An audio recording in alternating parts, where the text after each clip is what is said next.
We pray for your guidance as we discuss our national budget. Enlighten our minds in every decision that we make. Give us your grace that we may effectively do our parts as public servants. Bless our plans, programs, and projects so that we may achieve our objectives for your greater glory. Amen.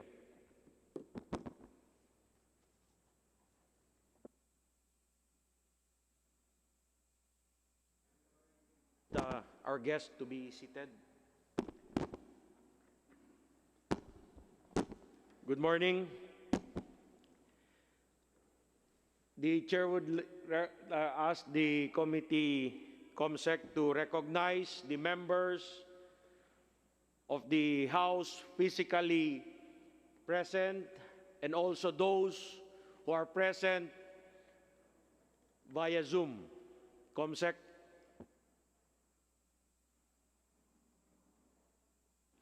Good morning, Mr. Chairman.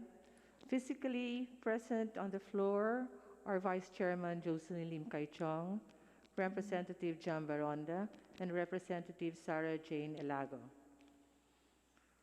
For the representatives present in the Zoom are the following: Deputy Speaker Geogracias Victor Savillano, Deputy Speaker Henry S. Ominal, Vice Chairperson Gonzaga, Vice Chairperson Matugas, Vice Chairperson Ping Tejada, Representative Balindong, Representative Bascog, Representative Natividad Nagano, Representative Tamunting, Representative Ortega, Representative Singson Mihan, Representative Edibon Plaza, Representative Abdullah Dimaporo, Representative Veloso, Representative Taduran, Representative Hipolito Castelo, Representative Zarate, Representative Rodriguez, Representative Tulfo, Representative Zarate, Representative Rufus Rodriguez, Representative Tulfo, Representative Chato, Representative Franz Castro, and Representative Carl Nicolas Cari.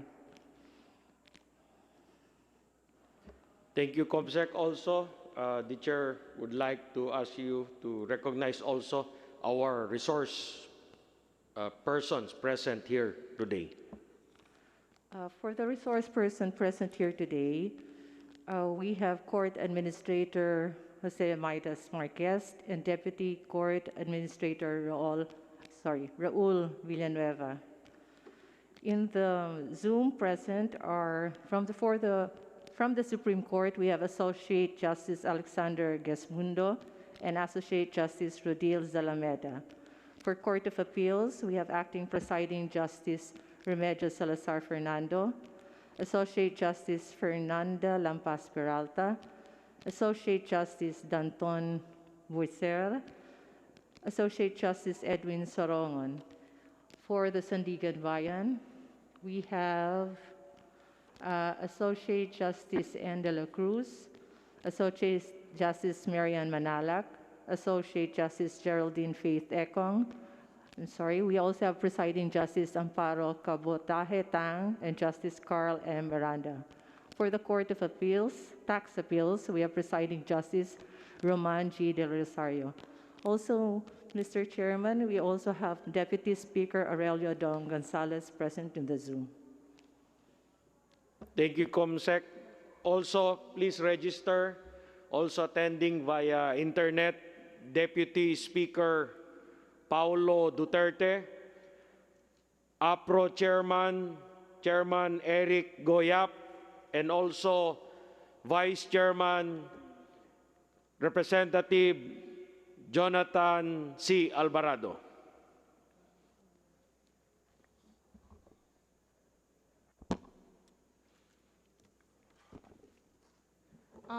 Mr. Chair, I move that we dispense Yes, the calling of the roll. Yeah. Congresswoman Josie. Mr. Chair, I move that we dispense the calling of the roll. There is a motion to dispense with the calling of the roll. Do I hear any second? Second, Mr. Chair.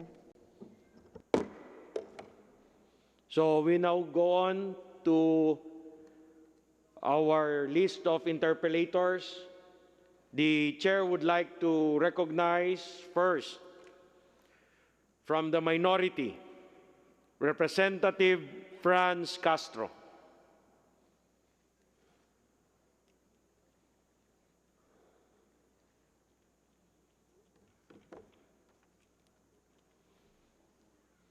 Representative Franz Castro, you may now proceed. You have 3 minutes, and I'd like to remind all the members of the House who are on the list of interpellators that the chair gives you 3 minutes for your time to question our guest here. And before I recognize Representative Franz Castro, or before I give the floor to Representative Franz Castro, the chair would like to recognize the present via Zoom Chief Justice Diosdado Peralta. So Representative Castro, please proceed now. You have 3 minutes.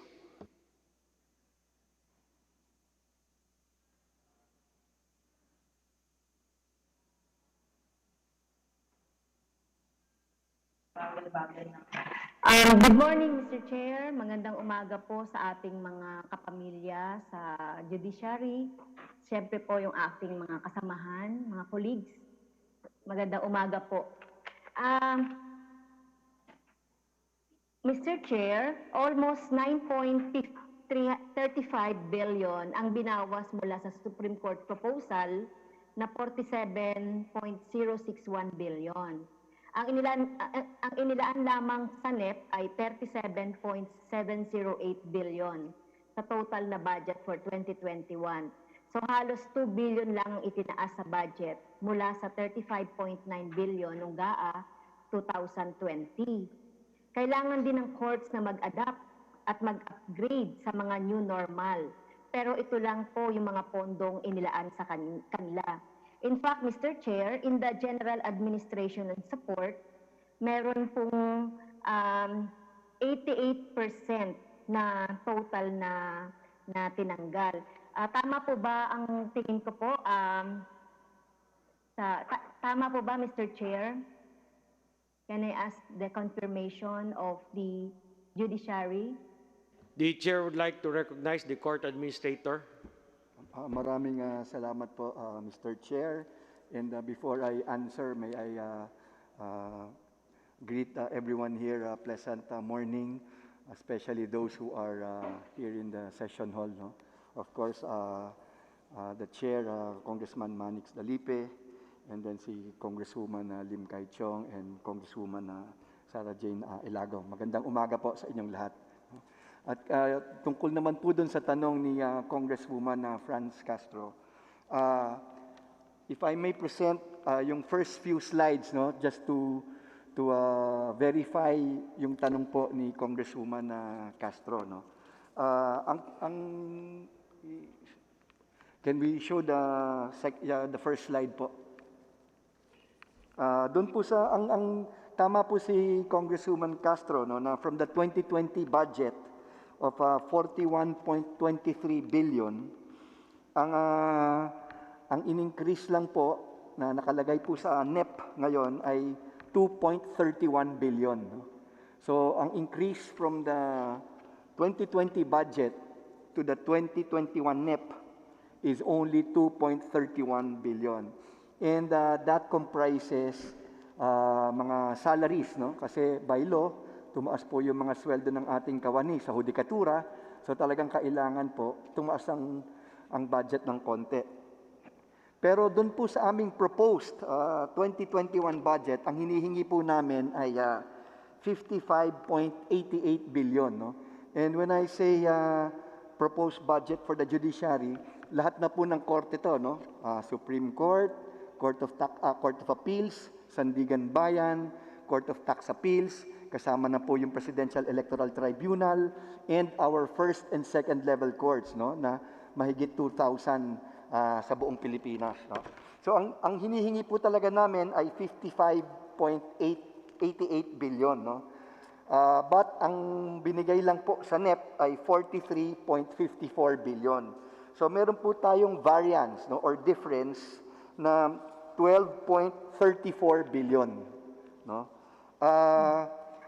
In fact, Mr. Chair, I wanted to clarify with the Chair if we can make a brief presentation po muna before we proceed with the interpellation, or can I just present as we go on during the interpellation, Your Honor? Yes, you can present as we go on. Okay. So, maraming salamat po, Mr. Chair. So, katulad po nung tanong ni Congresswoman Castro, no po, ang variance po talaga is 12.34, no?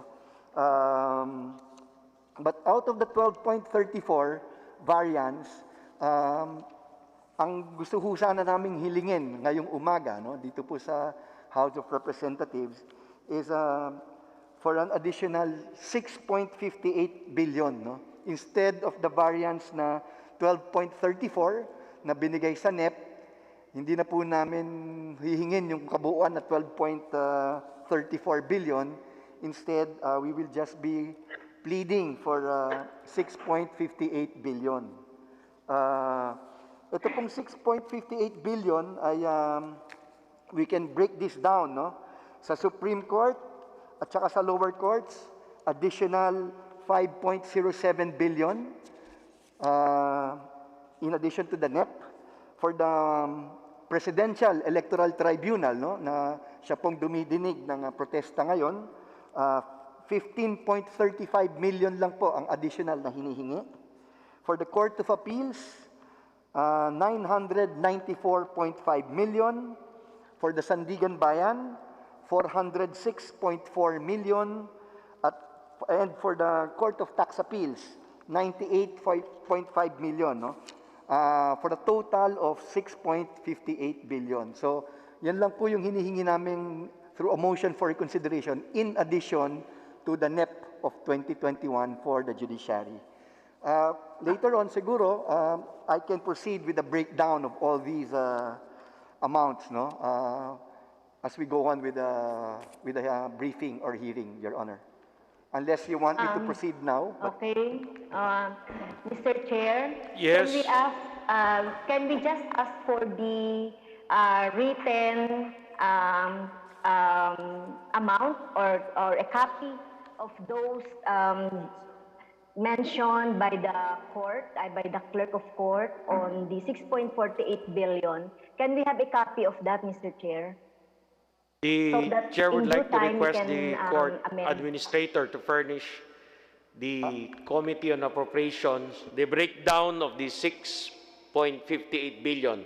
What the members have right now, which was sent to them through email or through the or to our chat group, is the total amount of the 2021 NEP. But we are more interested to know the 6.58 billion, which our guest here right now would really want to ask from the House of Representatives, the House of the People.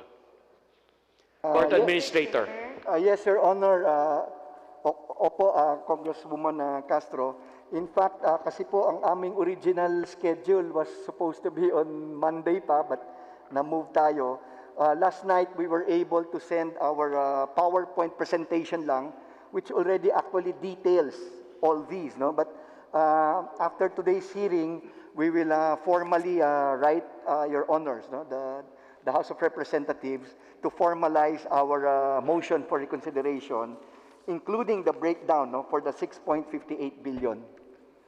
Please do so, because the committee would really want to check it, and I know the Deputy Speaker in charge for Finance, Deputy Speaker L. Ray Villaforte, would really want to help the Judiciary. Maraming So salamat we po. will now move on for your follow-up question. May I continue, Representative Mr. Franz Chair? Castro, please proceed. May I continue? Yeah, thank you, Mr. Chair. Ngayon pong panahon ng pandemic, ano po yung mga measures na ginagawa ng korte, lalong-lalo na po sa lower courts, para makasabay po, Mr. Chair, sa new normal at syempre ma-fulfill yung health protocols like yung social distancing, health standards at iba pa. Meron po ba, Mr. Chair, na ICT and IT infrastructure para sa courts? Kasi Mr. Chair, marami na po ako napuntahang mga korte, halimbawa po doon sa Tagum, sa Talaingod. Maliit po yung courtroom, walang maayos na ventilation, tapos gusto pa ng judge physical presence, just in case na magkakaroon ng mga arraignment at kung ano po. So paano po ba yung yung ganitong mga kondisyon? May provision po ba ang korte para doon sa virtual na halimbawa arraignment, virtual na mga pagdinig sa kaso? Court At magkano Administrator. po yung budget sa ICT? The Chair would like to recognize again Court Administrator Marquez. Thank you, Mr. Chair. Salamat po sa tanong, Congresswoman Castro. Noong una pong pumutok itong pandemic, no, sometime March, at dito po, lalong-lalo na po dito sa National Capital Judicial Region, talagang kinailangan po natin isarado physically yung mga korte natin. And that is why we immediately adopted into doing the court's work electronically. So ang una po natin ginawa, pinayagan po natin yung mga electronic filings. And then, in the next few weeks, ang dami po nating mga circulars. Si Chief Justice Diosdado Peralta mismo, at talagang namuno dito, talagang minonitor through our office, Office of the Court Administrator, all first and second level courts. And right away, we were able initially to provide Office 365 accounts to around 1,000 courts nationwide. Kaya noon pa man, una pa man, meron na po tayong mga virtual hearings, video conferencing hearings. In fact, as of now, siguro na ang naitala po namin, na monitor namin, baka mga nasa mga almost 100,000 video conferencing hearings being conducted by our courts nationwide at a success rate of around 87%. So tuloy-tuloy po ang mga hearings natin, kahit na meron tayong lockdown. Ito rin po ay makikita doon sa mga na-release nating tinatawag nating persons deprived of liberty, PDLs. From March 17, from the time we locked down, and then nagkaroon tayo ng ECQ, MECQ, GCQ, bumalik ng MECQ, pag ganun-ganon, so bubukas yung korte, magsasarado, but tuloy-tuloy po yung trabaho ng ating mga korte. So, ang mga na-release nating PDL, nasa mga more than 60,000 na po, magsimula nung March 17. So tuloy-tuloy po. But kahit po katulad ngayon, nasa GCQ po tayo, ang National Capital Judicial Region, we have to make we have to let the people feel the presence of the court. So, si Chief Justice Peralta also ordered that our judges should be in court, talaga para maramdaman ng taong bayan ang presensya ng ating mga korte. Kaya while our judges are in court, they at their discretion, they can allow the appearance of parties virtually or remotely. So yung mga abogado po, they can appear in court while they are in their respective residences. Ang ating mga persons deprived of liberty, hindi na po aalis ng kulungan. Nandun po sila sa BJMP, kausap po natin ng BJMP dito, at tuloy-tuloy po ang mga hearings. So, ito po yung tinatawag na new normal, lalong-lalo na meron pa tayong coronavirus. Now, tama-tama po kasi, of course, doon po talagang sa MR namin, kasama po doon sa 6.58 billion, talagang meron po tayong dinagdag doon, ano? Kasi at just 2 weeks ago po, all courts have already been given Office 365 platforms, no, or accounts, meaning all of the courts can already conduct video conferencing hearings. Katulad po nung sinasabi ni Congresswoman Castro, doon daw sa Tagum, medyo maliit yung korte, but kung kung meron na pong internet connection, they can already, I know for a fact, no, that yung sa Tagum talagang na-authorize na yan to conduct video conferencing hearings, no. So lahat po yan talagang pwede na ang ating mga korte. Now, kasama po doon sa ating MR, no, sa motion for reconsideration natin na 6.58 billion is yung connectivity ng all courts, no. Because right now po, Mr. Chair, ang nagiging problema natin, no, some of our courts nahihirapan doon sa internet connection. So, with this 2021 motion for reconsideration, budget for 2021, sinasama na po namin doon yung connectivity, no? Upgrading of bandwidth for all courts para po yung ating video conferencing hearings talagang matuloy. I mentioned earlier na yung mga almost 100,000 video conferencing hearings at a success rate of 87% lang po. Ang ibig sabihin po noon, meron po tayong mga 13% na the court attempted to conduct virtual hearing, online hearing, pero unsuccessful kasi interconnectivity problems, no? But with our MR and then upgrading of bandwidth, palagay ko po, masusolusyonan natin yung problemang yan. Maraming salamat po. Congresswoman Castro. Follow up lang For- po, Mr. Chair, last na to, no, and my manifestation. Thank you po, no. Including din po ba dito yung mga arraignment? Pwede na po ba yung sa video conferencing, yung mga arraignment ng mga kaso? Court Administrator, yung mga arraignment daw po. Pwede na?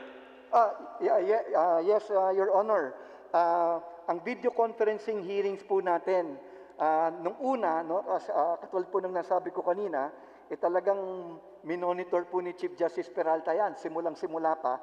Nung una, ang video conference hearings natin, if in criminal cases concerning persons deprived of liberty. Initially, yun lang po. Pero nung tumagal po yung pandemic, hindi po pwedeng yun lang kasi wala nang ibang gagawin. Hindi na po tatakbo yung mga ibang kaso. So, sinama na po lahat ng criminal cases, lahat ng civil cases in all stages. So, from arraignment, pre-trial, trial proper, hanggang promulgation of decision, pwede na po yung video conferencing hearings. Okay, Thank you. last manifestation, Mr. Chair. Yes, please proceed with your Yes, manifestation. Mr. Chair, we acknowledge and naintindihan po natin yung problema ng ating mga korte. So, alam naman natin na marami po mga PDLs at maraming mga kaso. At kapag hindi po talaga nagkaroon ng mga ICT at mag-adapt sa new normal ang korte, ay talagang tatagal po ang mga kaso. Marami nga pong mga kaso na ano na yung mga sentensya ng mga PDL. Kaya lang hindi po gumagalaw. Kaya po I move, Mr. Chair, that the requested restoration of funds amounting to 6.58 billion be restored in the budget of the Judiciary, Mr. Chair. Salamat, Mr. Chair. Maraming salamat po, ma'am. Thank you very much, Congresswoman Franz Castro. Next, the Chair would like to recognize the hardworking Deputy Speaker El Rey Villaforte.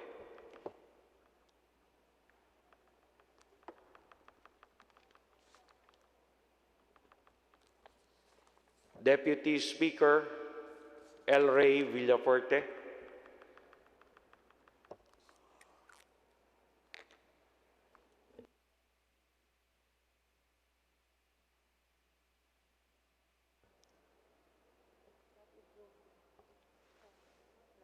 Okay. I will call him again later. Next, the chair call would like to recognize Representative Rufus Rodriguez.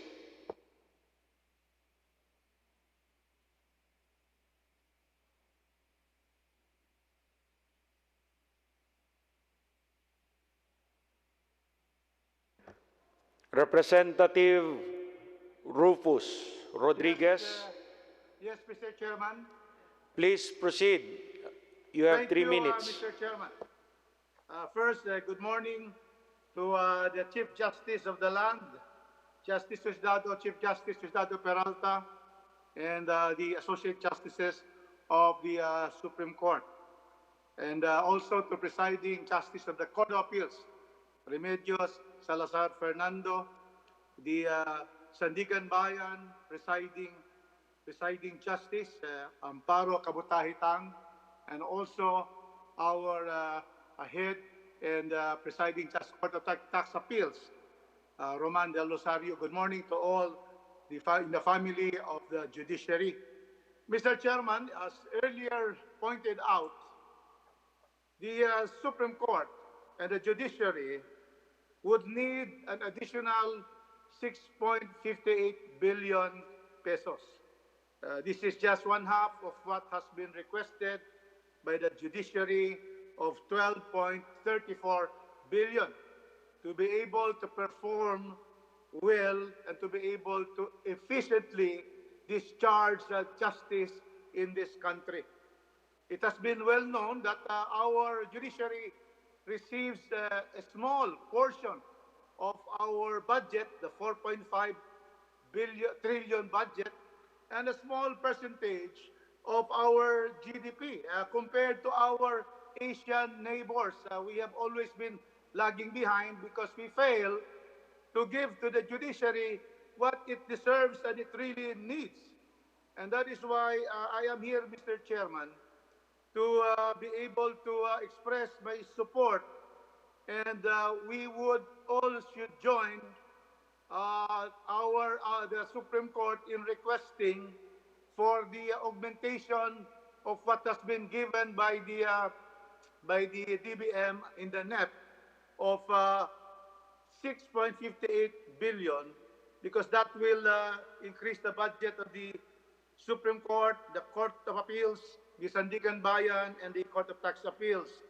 And I therefore, Mr. Chairman, would like to express my support not only for what has been given in the NEP, but in order, for example, to increase connectivity at this point, at the pandemic, at this very prolonged pandemic, we need to have connectivity of our courts to the lawyers and to the clients and to those who are seeking justice from our courts, all stakeholders.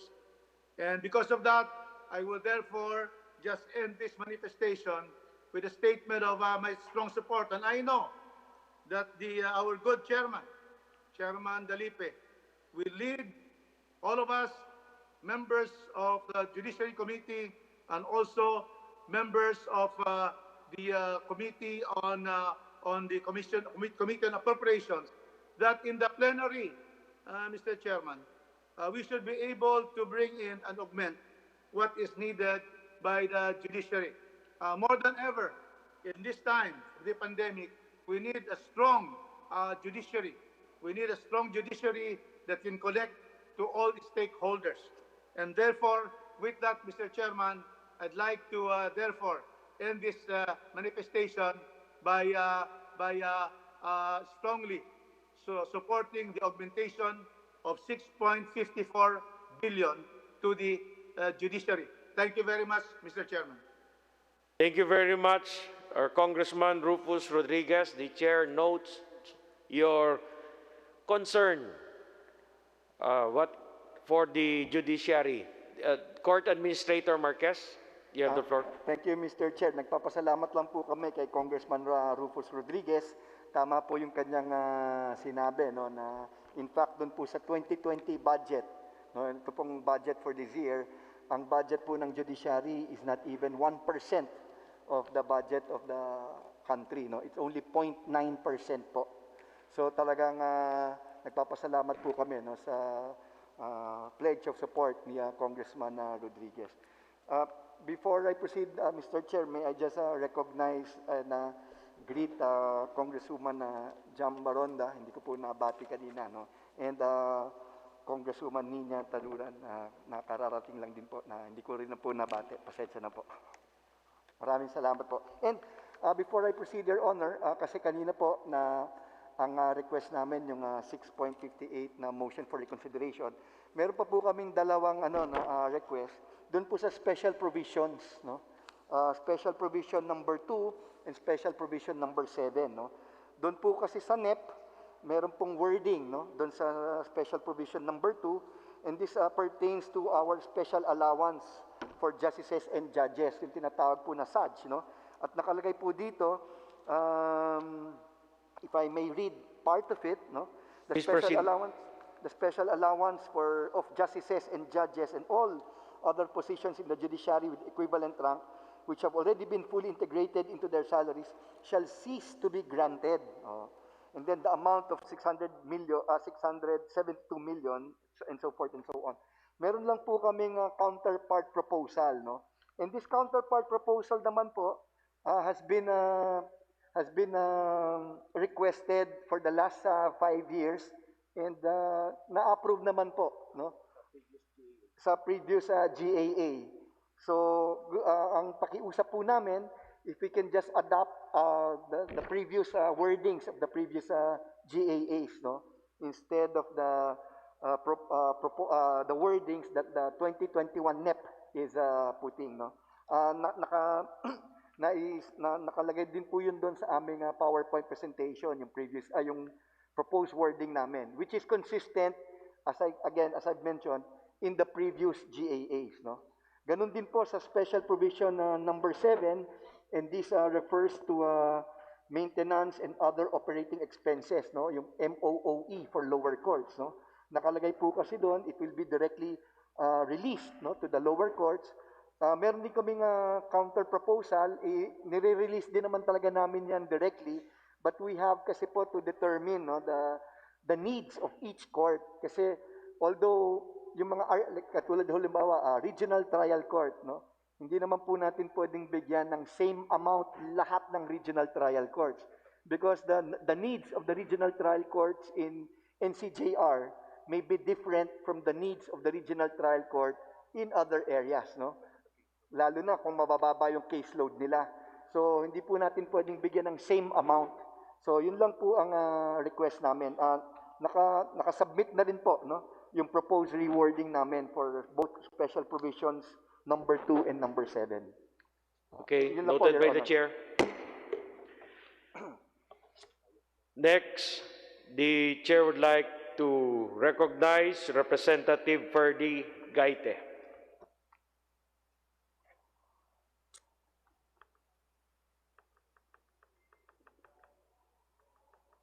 Representative Ferdy Gaite.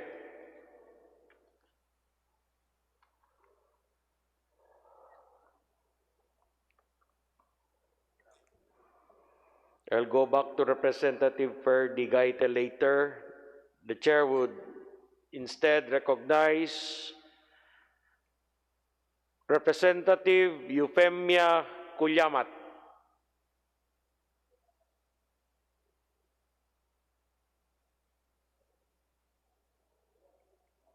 Representative Euphemia Kulyamat.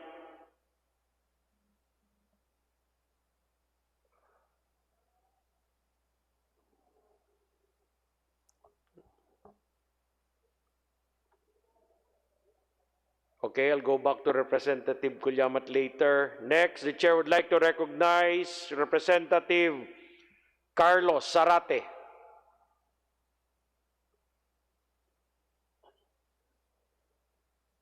Thank you, Mr. Chair. Can Yes. you hear me now, Mr. Chair? You may now proceed, Representative Zarate. You have 3 minutes. Thank you, Mr. Chair. Magandang umaga po sa pamilya ng Judiciary. Ang kinatawang ito po ay una, sinusuportahan din po natin yung motion for reconsideration ng Judiciary, no, ma-restore yung kanilang kinaltas na 6.58 budget. As well as we are also supporting, Mr. Chair, no, nung pagbabalik nung special provision, pagbabago ng special provision number 2 and special provision number 7. If I recall, in the previous GAAs, I moved that the language as proposed by the Judiciary shall be adopted, and it was so adopted in the past GAAs. No? Ilang katanungan lang, Mr. Chair, no? Dito sa usapin ng budget and sa mga nangyayari ngayon. In October 24 of 2007, Mr. Chair, no? We welcome the move of the Supreme Court in the passage of the writ of amparo. Itong protective writ na ito ay para doon sa mga threaten yung kanilang life or liberty. But we observe, Mr. Chair, no, na nitong mga nakaraan ay mas lalong nahihirapan ang mga pumupunta sa korte para mabigyan sila ng protective writ of amparo. In fact, in the latest case that I have to cite, yung kaso ni Miss Sarah Alvarez. Kasama siya doon sa witness na supposedly ay magtitistigo na ang threatened ng kanilang buhay, but their petition was perfunctorily dismissed.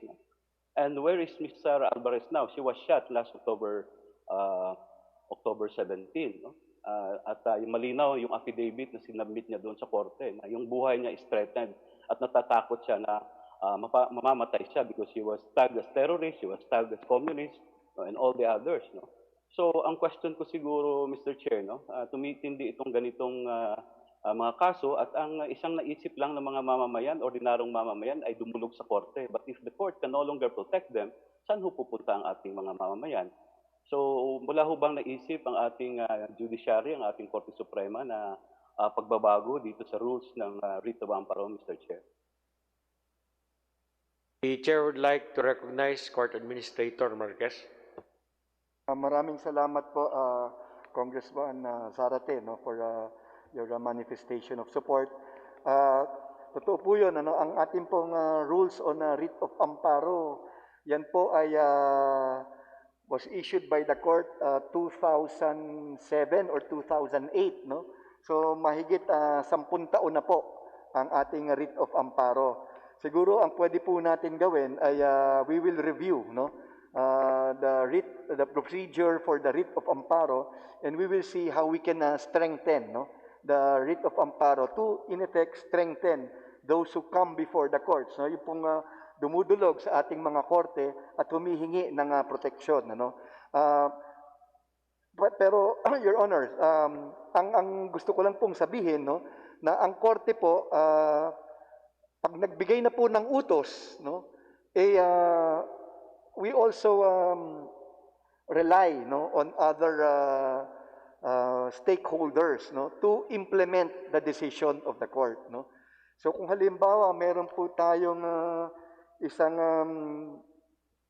petitioner, no, na dumulog sa korte at nag-file po ng petition for writ of amparo at naglabas na po ng desisyon ang korte, no, granting the writ, umaasa din po tayo sa ibang sangay at ahensya ng gobyerno upang tuparin, no, ang kautusan ng ating korte, no. So siguro on that angle, titingnan din po natin how our courts, no, with the help of the other government agencies, can really and truly enforce court orders, no.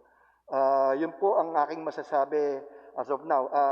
Tama po yan kasi po sa ang ating Korte Suprema po, no, sa pangunguna ni Chief Justice Peralta, meron po tayong tinatawag na Rules Committee, no?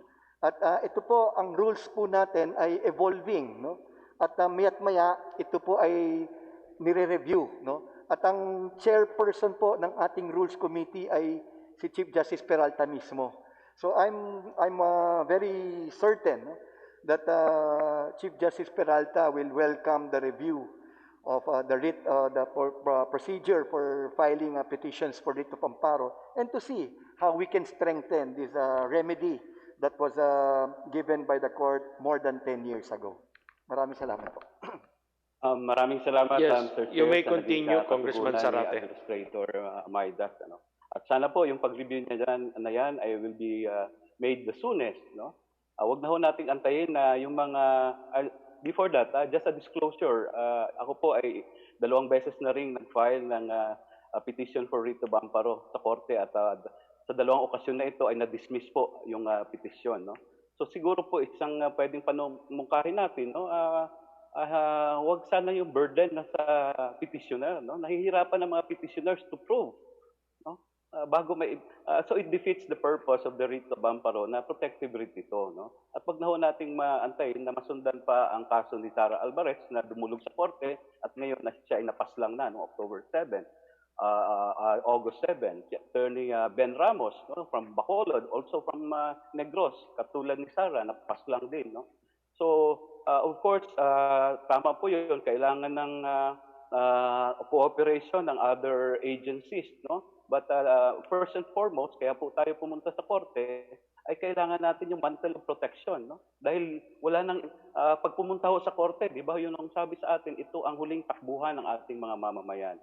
So sana po ay mapabilis no ang pag-review ng mga protective writs na ito, not only protective the writs of amparo, pwede po sigurong tingnan rin ang habeas data at maging ang writ of kalikasan no na innovative writs no writs na inisyu po ng ating Korte Suprema. Doon na lang po sa naiwan na point no na gusto kong linawin lang. Sa panahon ng pandemya, habang wala rin hong tigil yung pamamaslang, no? Tuloy-tuloy rin po yung kaso ng pagkakalat ng COVID-19 kahit doon ho sa ating mga kulungan ay nagkakaroon ng kaso. No? Earlier, the court administrator mentioned that 60,000 or more PDLs were already released no? Upon the order of the court no? Na i-apply yung mga existing rules and laws. No? Hihingin na lang po ng kinatawang ito at isubmit sa komite saan-saan po itong mga lugar na ito at mga detention facilities or penitentiary na itong mga 60,000 na ito nanggaling at sila po ay na-release. No? Kadugtong ko po na tanong dito rin sa pag-a-apply natin ng new normal. No? Mayroon po bang guidelines na inailabas ang korte, especially dito po sa mga criminal cases, no? Dahil mayroon ho akong na-observe, no, na in the conduct of a virtual trial, habang kino-cross-examine yung akusado sa loob ng kulungan, ay sa harapan niya nandoon yung mga kapulisan, no? Hindi ho ba parang affected nito yung kanyang testimonya, no?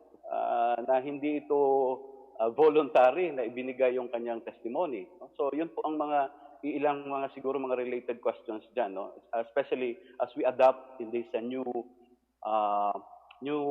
normal, that's so-called, no? Even in the conduct of trial and resolving our cases, Mr. Chair.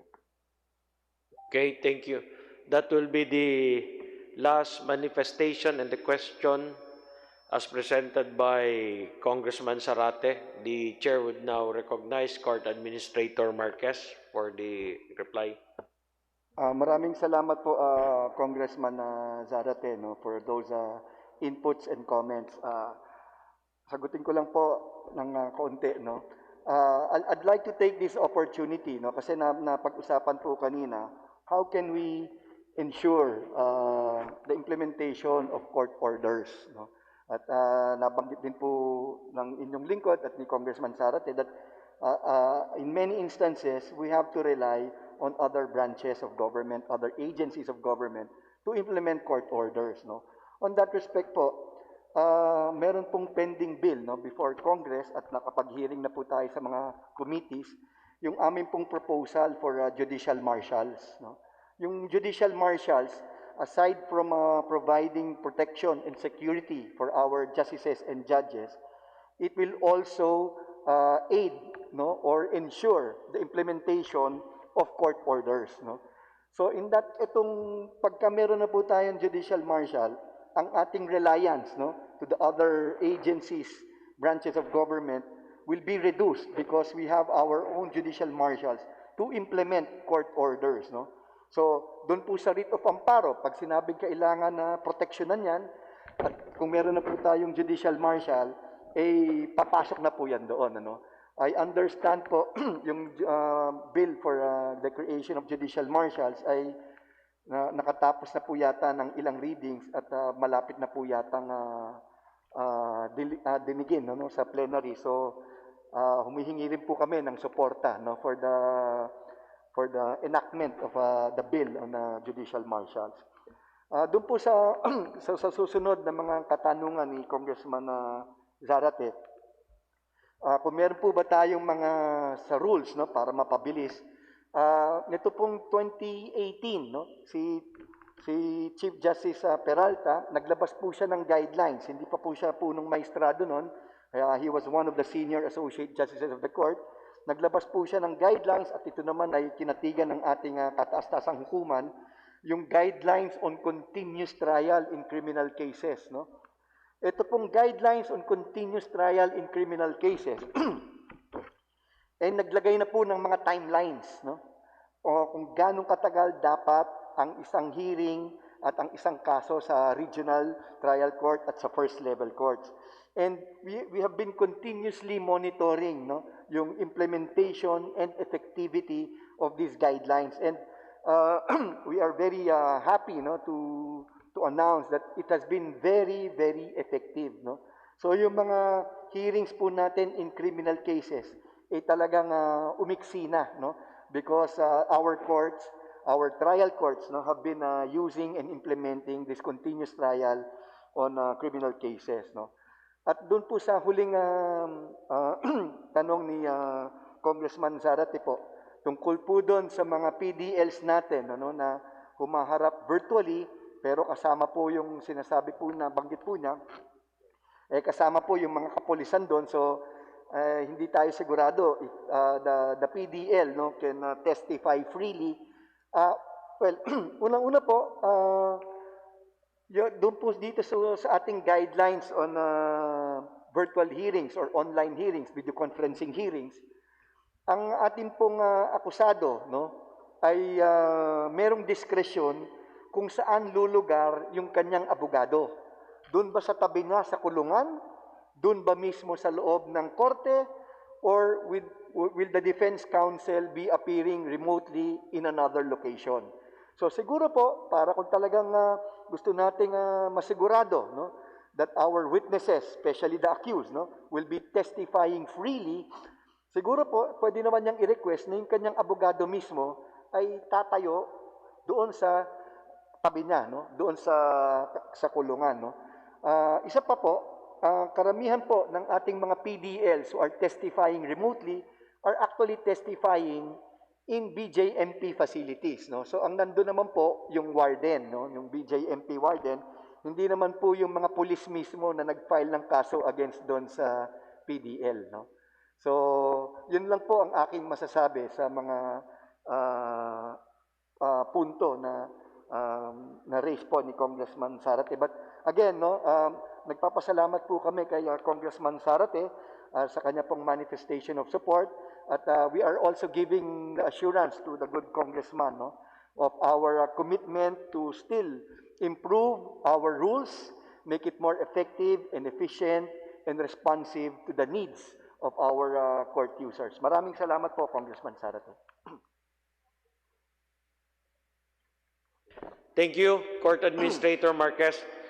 The Chair would like to recognize Vice Chair Jocelyn C. Lim Kai Chong. Thank you. But before that, I'd like to acknowledge physically present here on the floor the Chairman of the Committee on Appropriations, Chairman Eric Goyap.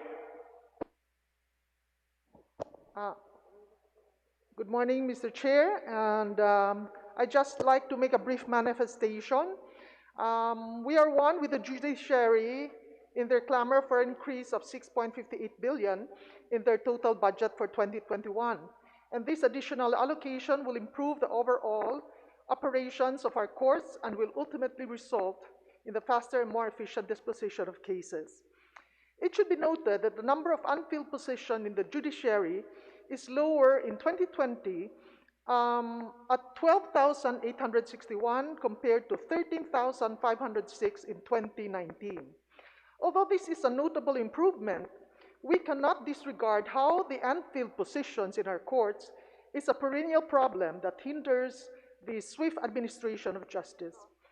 In the first district of Negros Oriental, for instance, we need additional MTC judges in view of the retirement of these public servants. Judges are sitting in multiple salas because of this inadequacy of court personnel. Not only is there a lack of judges, there are also problems when it comes to internet connectivity of various courts. We know for a fact that this will serve as a hindrance in the speedy disposition of cases, especially as we make more use of electronic processes such as electronic filing of pleading, especially under the new and hopefully better normal. To contextualize the RTC branch 64 of Gihulngan City, here's cases for the city of Gihulngan and also for Canlaon. And we have this internet connection problem. It is far from efficient as reported by the judge sitting there. They urgently need an upgrade to speed up the court transactions. And this will most definitely pose a problem if the courts will soon consider conducting virtual hearings. So I hope this is taken into consideration also by the judiciary. Thank you very much. Thank you very much, Vice Chair Jocelyn Lim Kai Chong. The chair would recognize next Representative Ferdy Gaite. Representative Ferdy Gaite.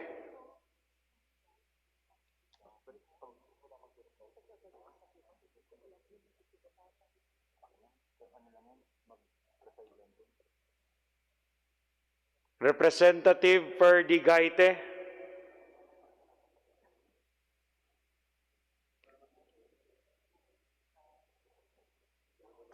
Next, the chair would recognize Representative Arlene Brosas, but Representative Arlene Brosas is giving instead her 3 minutes to Representative Sarate. Representative Carlos Sarate.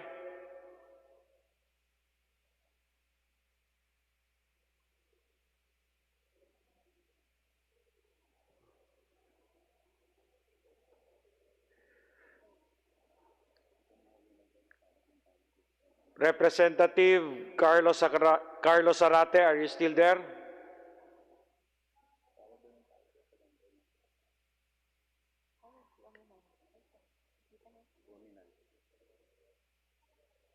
Anyway, I'll call back again Representative Carlos Sarate later.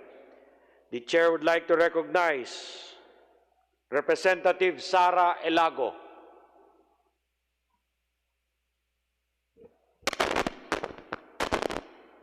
Thank you, Mr. Chair. Yes, Present please morning proceed. to the Judiciary Representative family. Elago, you have 3 minutes. Mr. Chair, knowing how important the disposition rate is as a performance indicator to monitor the reduction in caseload per year, may we ask the Judiciary to shed light on the reason why they set lower disposition rate targets of the SCs and MTCs for 2021 relative to 2019. Mr. Chair, from a 41% target in 2019, the SCs declined to 39% in 2020 and further to 34% in 2021. Meanwhile, the MTC's target disposition rate of 62% in 2021 is lower compared to 70% in 2019. So, Ginoong Chair, nais po nating malaman kung bakit po bumaba ang kanilang target. pagdating sa disposition rate, particularly for the SCs and MTCs? Court Administrator Marquez. Maraming salamat po, Congresswoman Sarah Jane Elago. Talaga pong for 2021, talaga pong bumaba yung aming mga target rates kasi po of the pandemic. Kasi kung aalala po natin, in the initial stages of the pandemic, we had to close our courts, tapos wala pa po tayong facility for online hearings. No? In fact, personally po, no, as court administrator, I've been court administrator for 10 years, bago po kami mag-introduce ng bagong rule or even a new technology, talagang tinitraining po namin mabuti ang aming mga judges and court personnel. No? Like let's say yung aming e-courts, no, electronic court system, we've been trying to implement that for the last 7-8 years. No? And talagang ang mentoring po for clerks of court, judges, talagang talagang we go to the courts or sometimes the judges go to our training center at talagang iniisa-isa natin yon. No? But with the pandemic, we did not have that opportunity, no, to do that kasi talagang bawal mga mass gatherings. So talagang sa pangunguna na rin po, no, ni Chief Justice Peralta, we were able to distribute itong tinatawag naming Philippine Judiciary office platforms, no? And with very little mentoring, no? In fact, pina-access lang namin sila dun sa webinar, isang webinar lang po, tinuro po dun kung paano mag-virtual hearings, no? But that came siguro mga bandang May na po eh. Kasi nagsimula pa po tayo March 17. So April we tried to procure itong mga platforms, no, to give to our court. So nagsimula na po tayo ng mga virtual hearings natin May. Again, no, talagang yung mga judges at clerks of court natin, kanya-kanya silang self-mentoring. And personally, I'm very pleased, no, to find out that with a very little mentoring, sabi ko nga po kanina, almost, I think around 100,000 virtual video conferencing hearings na po ang nagagawa natin. Ano? And only very recently, kasi nagsimula po tayo, pilot testing lang muna eh. Hindi po natin nabigyan lahat ng courts. No? So pinili muna natin yung kung nasaan yung mga matataas ang caseload. No? So definitely National Capital Judicial Region, and then the key cities in Luzon, Visayas, and Mindanao. No? Hindi naman po natin pinabayaan yung Visayas at Mindanao. Talagang I made sure that we will be providing platforms for virtual hearings also in Visayas and Mindanao. In fact, when we were trying to review, no, kinuha natin yung mga consent ng mga judges in Visayas and Mindanao. Nung una ayaw nila kasi sinasabi nila, "Sir, mahina yung aming mahina yung aming internet dito." But I said, "Hindi, bigyan yan, at least authorize na sila, and then let's work on strengthening the signal, no? But at least meron na silang facility, meron na silang platform to conduct video conferencing hearings, and then let's address the concern later on, no? And naayos na naman po natin eventually, no? Kaya nga po nakadagdag din sila sa ating data na around 100,000 video conferencing hearings. But that would justify kung bakit medyo bumaba yung targets natin for 2021. No? But now that we have already given all our courts this authority to conduct video conferencing hearings and also provide them, no, with a facility, I'm sure, pag sa 2022 po, tataas po ulit tayo. Maybe even more than the previous years. No? Kasi by then, yung ating pong continuous trial in criminal cases, fully implemented na by all courts. Tapos recently, nitong May 1, yung ating pong revised rules on civil procedure na kung saan pinadali na rin po natin yung mga proseso. No? Meron na po tayong mga electronic filings and submissions. Gumagamit na rin po tayo ng mga accredited service providers, hindi na po tayo umaasa sa mga registered mail, no? So bibilis na po 'yan. So I can foresee, no, for 2022 mabilis na po 'yan. Representative Maraming salamat Sara po. Lago, you may continue. Ginoong Chair, maaari ba nating malaman kung ano-anong mga items doon sa kanilang proposed budget for 2021 ang hindi na isama, ngunit malaki ang maitutulong no, para mapataas ang ating disposition rate?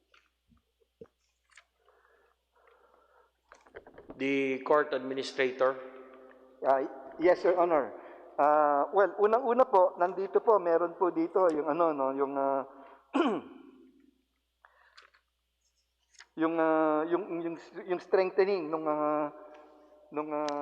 bandwidth, no, para nga po mabigyan natin ng internet facility lahat po ng ating courts, no. And then of course, yung pong ating internet platforms na ginagamit ngayon talagang ano lang po yun, temporary, no. Kasi nga we just had to procure that during the pandemic. So doon po sa for 2021 sinama na rin po natin 'yon, ano. Nakasama na po 'yon na para talagang tumaas pa, no. And then meron po tayong yung mga tinatawag na judges at large, no. And then the judges for the newly created courts, medyo hindi rin po nabigyan ng budget for 2021. Actually, yung ating pong judges at large, ito po ay bagong batas na nitong, in fact, nitong ano lang, no, nitong siguro mga nakaraang 1 o 2 linggo lang, yung ating pong Judicial and Bar Council nagbigay na po ng shortlist for judges at large sa Office of the President, no, yung para kung saan pipili po ang ating Pangulo kung sino pong itatalaga na judges at large. Pero nagulat po kami kasi hindi po nasama yung mga sweldo ng mga judges at large for 2021. So sana po kasama po yon sa 6.58 billion. Napakahalaga po kasi ng mga judges at large kasi po kung meron po tayong mga vacancies na pinuproseso pa yung filling of those vacancies, or kung meron po tayong halimbawang isang korte na napakataas ng caseload, halimbawa ang caseload po ay 1,000, 2,000, bakit po mataas ang caseload doon? Kasi po kulang ng korte doon, no? So kailangan natin na we need to create more courts in that area. Pero alam naman po natin ang creation of courts is by law, so hindi po mabilis na proseso 'yon. So judges at large can be assigned there as assisting judges. So kahit meron tayong isang judge doon pero ang caseload niya 1,000, 2,000, we can assign judges at large in that area to assist, no? Katulad ng sabi ko, yung shortlist po nandun na po sa Malacanang. So pag nag-appoint na po ang ating Pangulo, ano pa lang po tayo, September, no? So anytime between now and even before the year ends, pwede pong mag-appoint ang Pangulo. For 2021, wala po tayong sweldo sa kanila. So kaya hinihiling po din namin yung judges at large, no, para pagka na-appoint na po, meron po tayong sweldo sa mga judges at large, no. And then meron din po tayong mga kasama dito, yung mga, of course, maintenance of HOJs for newly created and unorganized family courts, no. Yung family courts naman po, may timetable na po yun, no, for yung first batch organized na po. So yung second tapos na rin, pero kulang pa rin tayo ng pondo for that, no. So we are also foreseeing that the second batch of family court judges will be appointed very soon kasi ang shortlist po niya nandun na rin po sa Office of the President, no. So these are some of the measures that I think will speed up the resolution of cases, no. At sinama po natin yan doon sa ating motion for reconsideration. Mr. Chair? Yes, please proceed. May we know from Representative DBM Sara. The reason why the items mentioned by the Judiciary, particularly for improvement in internet connectivity and funding for judges at large, were not considered in the NEP?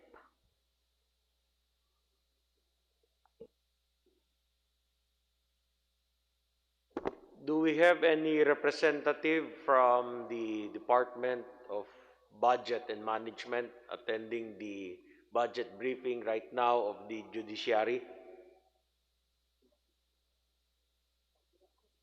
Because there's a query from Representative Elago with regards to... Yes, Court Administrator? you would like to respond? Yes, Mr. Chair, kung wala po yung taga-DBM, kasi kausap din naman po namin yung DBM when we initially proposed, tapos nung nilabas po nila yung NEP, no? Actually, dalawa po yung, two items po yan eh, yung hazard pay for our judges, no? And then itong judges at large, ito po yung hindi ni sinama doon sa NEP, no? Yung hazard, ang sagot po diyan kasi, ito pong hazard pay for judges and yung some judges at large, ay siningit po ito doon sa BICAM noong 2020. Kaya doon po sa budget for 2020, meron pong hazard pay for judges. Tapos yung doon sa judges at large, kasi po ano yan eh, 150 judges at large by law, no? Pero naglagay ng pondo for I think 50 judges lang for 2020, initial, no? Hindi po nasama yan for 2021 kasi sinasabi nila ng DBM, walang NOSCA. Eh, hindi naman po talaga magkakaroon ng NOSCA kasi for 2020, dun lang po sa BICAM na isingit. So, and that is why we are appealing for the 2021 na isama ulit. Kasi po sa 2020, nandun na po yun eh. Salamat po. Mr. Chair, may we request from DBM a written explanation to be submitted to the Committee on Appropriations on the matters I raised. Thank you, Mr. Chair. Thank you very much, Representative Sara Lago. The Chair would like to instruct the Committee Secretariat to request the information in writing from DBM for such reason. Next, the Chair would recognize next Deputy Speaker Henry Oaminal.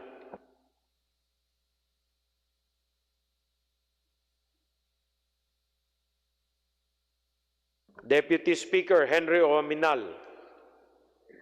Thank you very much, Mr. Chair, my distinguished colleague from Mindanao, the Honorable Dalipi, to the Judiciary family, headed by Chief Justice Peralta, and to the Court Administrator, Justice Maidas, and to my distinguished colleagues.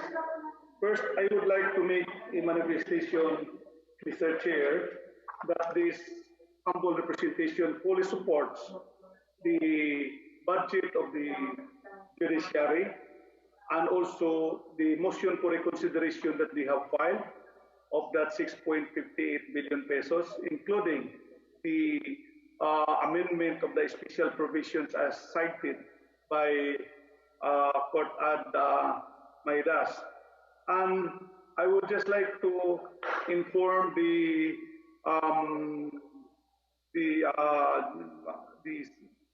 Justice Maidas and the representative of the Supreme Court now present and the other justices that as principal author of your the Philippine Martial Act, no, House Bill number 5736, we are working hard to have the bill passed in this Congress.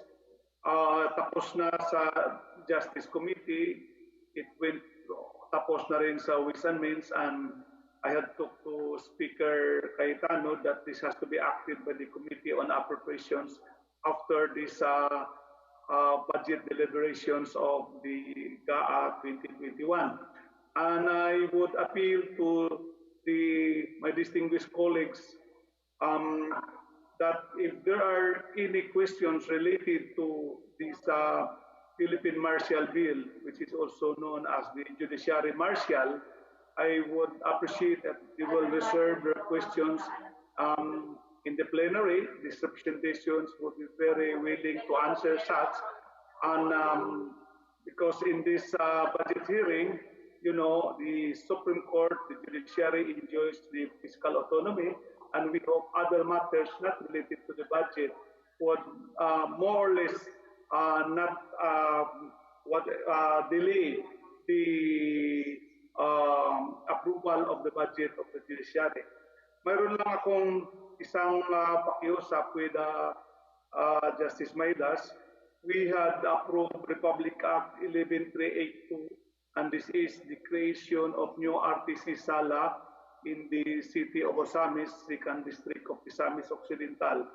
I would appreciate, because this law was already was approved way back 2018, that the Supreme Court would expedite the how do you call it, the organization of this sala, because it is badly needed by our constituents in the second district, and that is even the reason why this why I sponsored for the passage of this law, Republic Act 11382. And I would appreciate if I could hear any update from Port Admaidas on this matter. And these are only my manifestations, Mr. Chair. And if the queue is not that long, and if the inquiry are already being raised, I think it is but proper that we would now approve the budget of the Supreme Court and then terminate its proceedings, because I know we have still a heavy schedule this morning, and that will be the budget deliberations of the DILG, who has lots of allied agencies. That's all, Mr. Chair, and we would just like to hear the remarks of the Port Admaidas insofar as the organization of that RTC Sala in my district. And that's all, Mr. Chair. Thank you very much, Deputy Speaker, the hardworking Henry Uaminal, the Court Administrator Marquez. Thank you, Mr. Chair. Maraming salamat po, Deputy Speaker Henry Omenal, for your manifestation of support on our motion for reconsideration, and dun din po sa inyong commitment for our judicial marshals. No? Maraming salamat po. Makakaasa po kayo dun po sa creation of new courts. No? May initial inquiry ay hindi pa raw po funded, but hopefully for 2021, no, most probably, kasi kung 2018 pa po yan, so most probably 2021, funded na po yan, we will already right away make representations with the JBC that it be opened for filling up, no? And then simulan na po natin yung proseso for organization of those courts in the regional trial courts in Osamis City. I will personally look into this, Mr. Deputy Speaker. Maraming salamat po. Mr. Chair, mahaba ba ang queue? Marami pa bang magtatanong? Because if the clarifications of others, those who are in line, are already being properly explained and clarified by the court administrator, if the chair would open already for a motion for the approval of the budget of the judiciary, including all the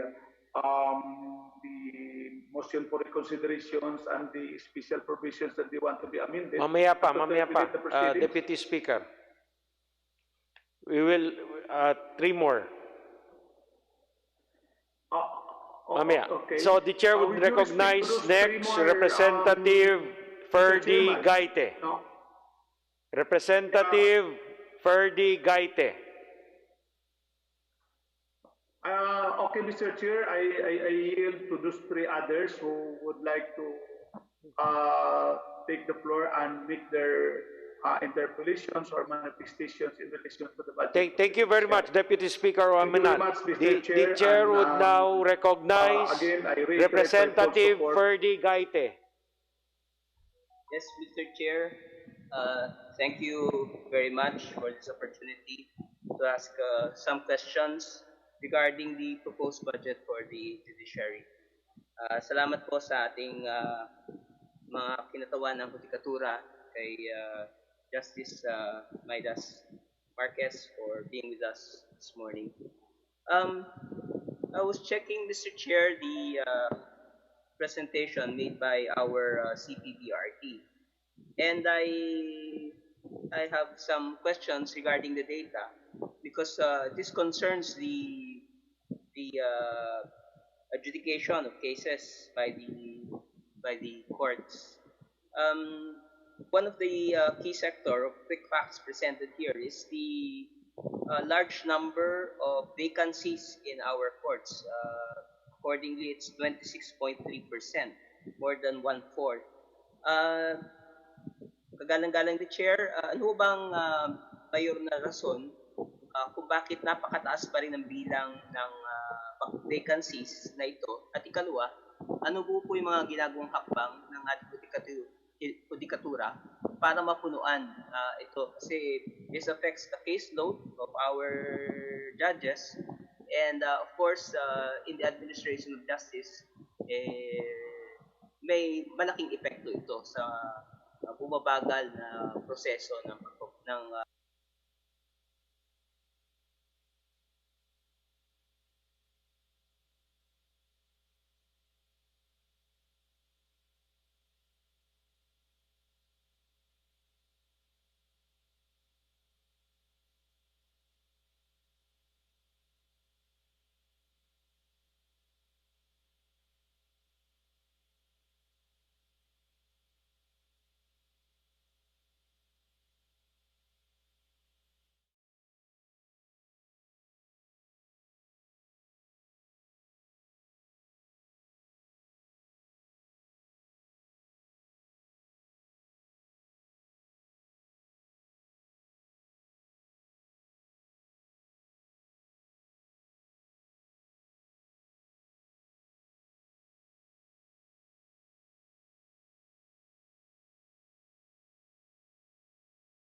three names from which the President will choose or appoint, no? So, minsan nahihirapan din po yung JBC, yung Judicial and Bar Council, no?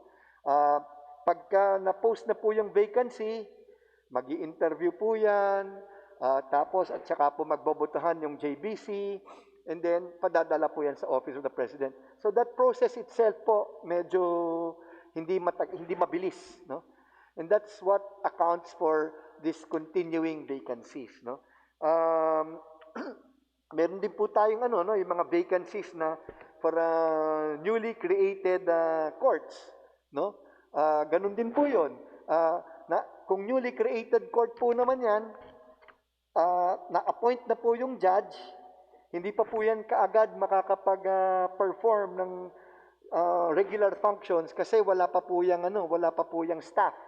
So yung judge na po yan, yung bagong judge po, yan ho ang kukuha ng staff. And we have to comply with civil service rules, no? Merong posting of vacancies, and then medyo mahaba rin po yung proseso eh. Nagiging perennial data lang ho yan na merong vacancy. Kasi pag napunuan na ho natin yung vacancy, meron na naman mga bagong vacancies na lalabas. So yung 26%, minsan bumababa po yan ng mga 18, minsan 23, but dyan po naglalaro yan. Somewhere from 18% to 25% po ang vacancies. Ngayon lang po, medyo tumaas, again, because of the pandemic. No? But we would like to think, no, that after this pandemic, and we are already beginning to medyo nasasanay na po tayo, no, dito sa new normal na to.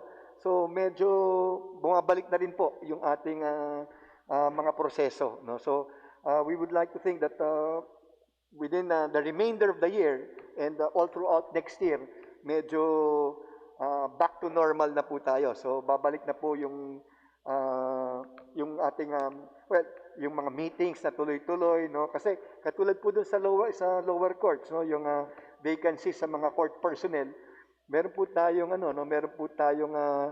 selections and promotions board that meets every Monday.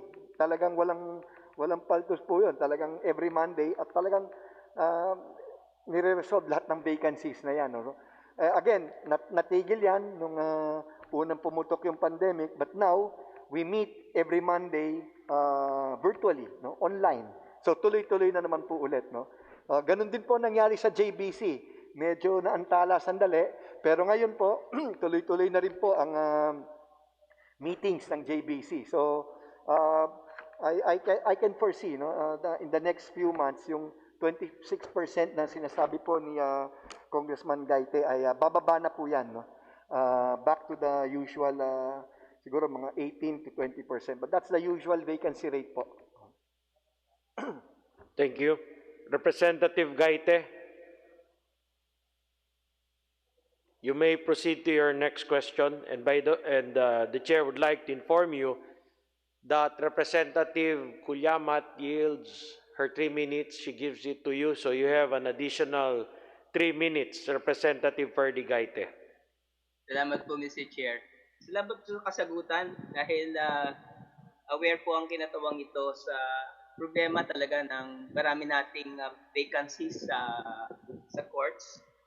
As a matter of fact, I know some of my batchmates, UP High, who have to be paired as judges at nalayo. And it's no joke to travel, especially now with the pandemic. And of course, another problem is how to conduct the hearings. Tulad natin ngayon, virtually. It is a problem since totoo rin po, many of our judges have to be again familiarized with the new quote-unquote the new normal of conducting hearings. So tama po yung problema. In the same vein, nabanggit nyo na po, Mr. Chair, nasabi ng ating resource person, kung may problema na tayo sa vacancies and judges, nabanggit nyo rin po yung vacancies sa iba pang positions of plantilya positions. May I know, Mr. Chair, kailan po ba ngayon ang total na bilang ng positions sa hudikatura, and ilan po naman yung unfilled positions sa kasalukuyan? Again, in the interest of the administration of justice, importante rin po ito dahil kung wala rin po tayong kung wala na nga tayong judge, wala pa tayong mga justices, tapos wala rin po tayong staff, hindi mako-conduct yung mandate ng hudikatura. Bilang po ba ngayon ang total plantilla positions? Ay, yung pala, no? Other than plantilla positions, does the judiciary also hire contractual workers or job orders or non-regular workers, Mr. Chair? Court Administrator Marquez. Maraming salamat po, Congressman Gaite, no, for that question. Katulad po ng vacancies sa mga judges, ang vacancies po sa court personnel nationwide, no, naglalaro din po somewhere from mga 25% to 30%, no. Bakit mas malaki ng konti? Kasi po mas marami sila. We have around ang ating pong mga judges nationwide, ang positions, no, nasa mga 2,500, 2,600, no. And then ang field nasa mga 2,000, no. So pero for court personnel, nasa mga 30,000 po 'yan, no. Sheriffs, clerks of court, stenographers, clerks, no, process servers, no. So nasa 30,000 po 'yan. Ang field diyan siguro nasa mga 24,000. Again, tapos nabanggit din po yung contractuals. Okay. Kanina po nasabi ko na hindi po mabilis talaga ang filling up kasi we have to comply with civil service rules, no? Meron po yung period of posting, hindi kayo pwedeng mag-appoint kaagad, dapat tapusin yung mga periods na yan, ano? Now, nagkakaproblema po kami, katulad let's say sa stenographers, no? Meron pong mga qualification standards to become a stenographer. O dapat meron kang number of years, meron kang number of units in stenography, na meron kang training, meron kang civil service eligibility, and meron kang experience, no? So, minsan nahihirapan po tayo, no? That also accounts for the vacancy, by the way, no? Like let's say sa stenographer, although marami tayong applicants for the position of stenographer, many of them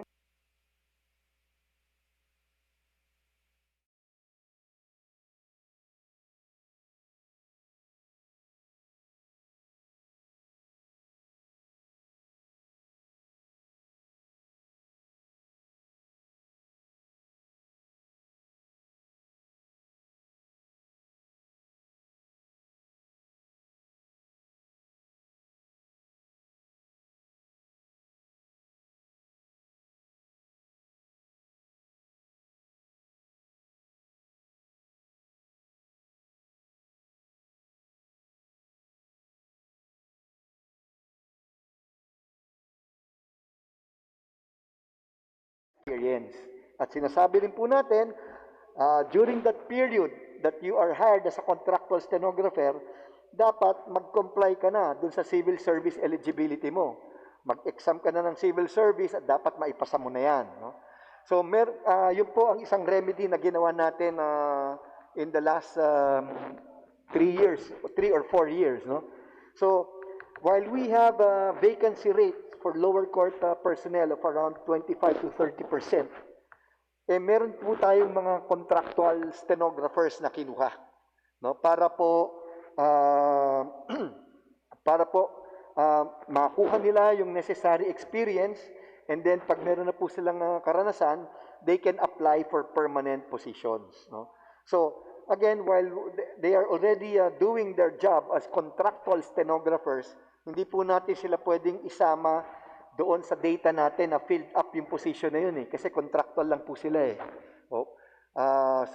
that position of court stenographer will still remain vacant until they are appointed there in a permanent capacity, no? So ito po yung some of the remedies that we are doing, no? Meron din po tayong yung tinatawag nating court decongestion officers. These are also contractual hires, no? At ito po tumutulong sa ating mga korte para maibaba yung mga caseload. And binomonitor din po natin yung data, no, ng ating mga courts. Yung initial engagement po natin ng court decongestion officers, again, these are contractuals, no? Bumaba po yung caseload ng nasa mga 20%, no? So again, the engagement of courts decongestion officers has been very successful, no? Again, contractuals pa lang din po yan, yung CDO. So, minomonitor po natin ang caseloads ng lahat ng korte. Pag nakita natin medyo tumataas to, at kasi kulang nga sila sa korte, then nilalagyan po natin ng court decongestion officer. Again, that is a contractual position. Hindi po yan natin na isasama doon sa vacancy rate, no? Kaya hindi natin pwedeng pababain yung vacancy rate with the hiring of our contractuals, no? But ginagawa nga natin ng paraan at based on those ang aming data, no, talaga namang nakakatulong itong mga contractuals at napapabilis natin ang takbo ng ating mga kaso. Salamat po. Thank you, Court Administrator. Representative Gaite, you may continue.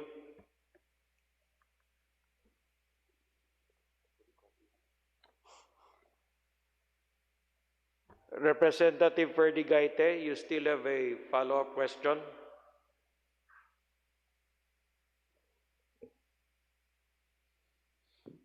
Thank you, Mr. Chair. I was muted. Salamat po sa kasagutan ni Mr. Chair dahil medyo nakaka-alarmin nga po, no? Based sa data na nga na binanggit ng ating resource person, si Justice Maridas, almost a third, no? Based sa data nga ng UPR, ng UCP, ng ating sa Kongreso, almost 33% noong 2019 or 12,861 positions remain unfilled. At naunawaan naman namin yung problema, and gusto ko lang i-share, Mr. Chair, we had the opportunity to talk with the employees organizations. Marami ho silang organizations yan sa Judikatura, tulad ng PASE, ng Judiciary Employees Association. May mga unions po dyan sa Sandigan Bayan and others, pati sa Supreme Court proper. And actually, they're pushing for the collective negotiations agreement right now. And some of the concerns, at tama po nabanggit ng ating resource person, yung problema ng qualifications, lalo ng ating mga stenographers. Yung ako because of the advent of technology, wala na raw ata daw kolehiyo o institution for learning that offers stenography. Kaya yung iba, siguro sa ibang paraan natututo, nag-aaral because of the change in technology. Anyway, nagkuha kami na may effort pala na ginagawa para yung ating mga contractual workers ay nagiging regular. And this is a very concern that is very close to our heart dahil sa matagal na panahon, itong mga empleyadong ito na matagal na nagsaserve, providing regular functions, importante ito sa administration ng trabaho ng court. So, yun nga po, no, other than ganung mga hakbang na ginagawa, na naintindihan ko na yung problema sa pandemya, there are some intrinsic problems commensurate to what is happening now. Ano mga steps po ginagawa ngayon ng court para po yung administration ng justice, yung hearing sa court, maisagawa while at the same time protecting the safety, the health conditions of our judges and our employees. Ano po yung mga steps na ginagawa ngayon ng ating judikatura, Mr. Chair? Court Administrator Marquez, but before you respond, the chair would like to remind Representative Ferdy Gaite that he has 1 minute more. So, Court Administrator Marquez. Maraming salamat po, Mr. Chair. Maraming salamat din po, Congressman Gaite. Alam ko pong si Congressman Gaite ay talagang inaalam, no, ang mga concerns ng ating mga court workers, no. Nabanggit po ni Congressman yung PASE, no, yung Philippine Association of Court Employees. Ito po ang mother organization ng lahat ng court employees sa buong Pilipinas, no. And under the PASE, alam po ni Congressman Gaite yan, marami po talagang mga organizations, kanya-kanya po, no. Meron po tayong mga organization ng mga sheriffs, ng mga stenographers, ng mga process servers, clerks of court, no? At yan po, bilang court administrator, minomonitor naman po natin, meron po tayong regular dialogues with all these organizations. And nababanggit po din nila na talagang nakakausap nila si Congressman Gaite, no? Dito sa sa usaping ganito, no?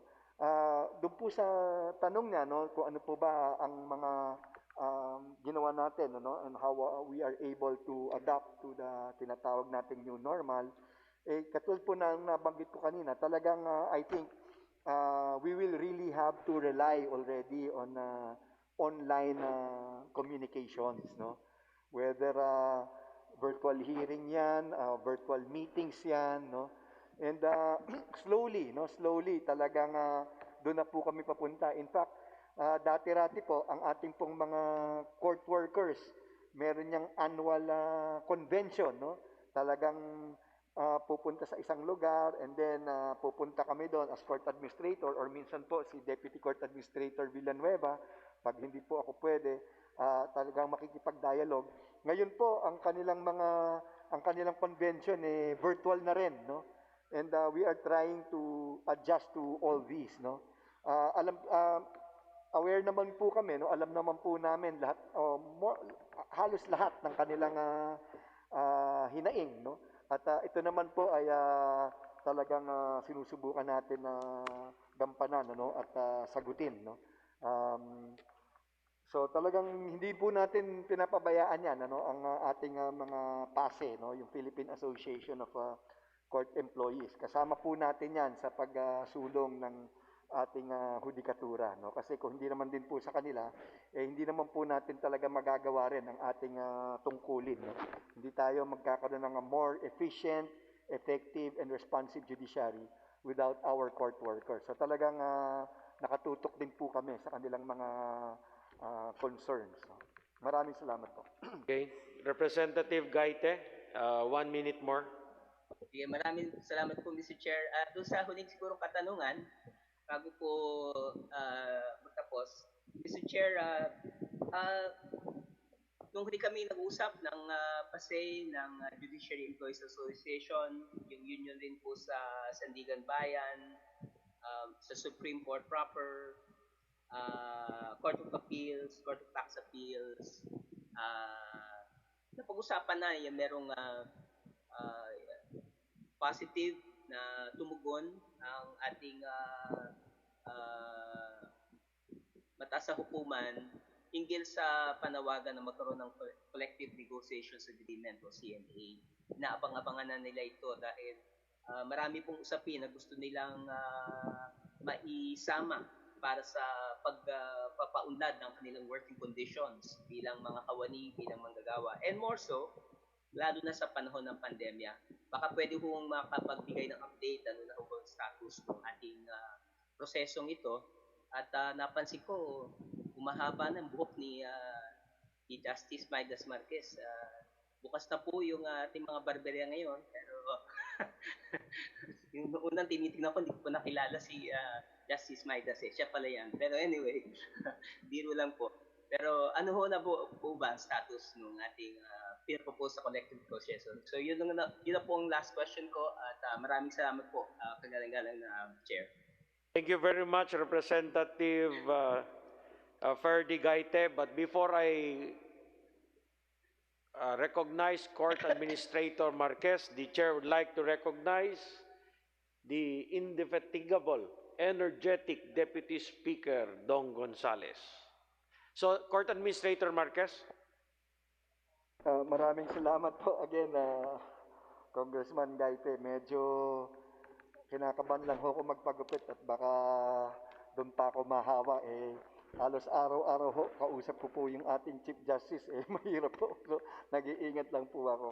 But anyway, doon po sa inyong katanungan, tama po kayo. No?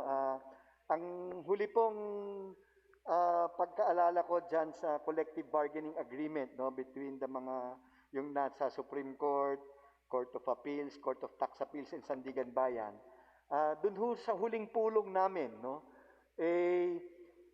ang usapan po namin, mag-uusap-usap po yung mga different organizations na yon. Kasi po ang nangyari sa Supreme Court, meron silang sarili. Tapos sa CA, sa Court of Appeals, sa CTA at sa Sandigan Bayan, meron silang kanya-kanya na hindi po nagtutugma-tugma, no?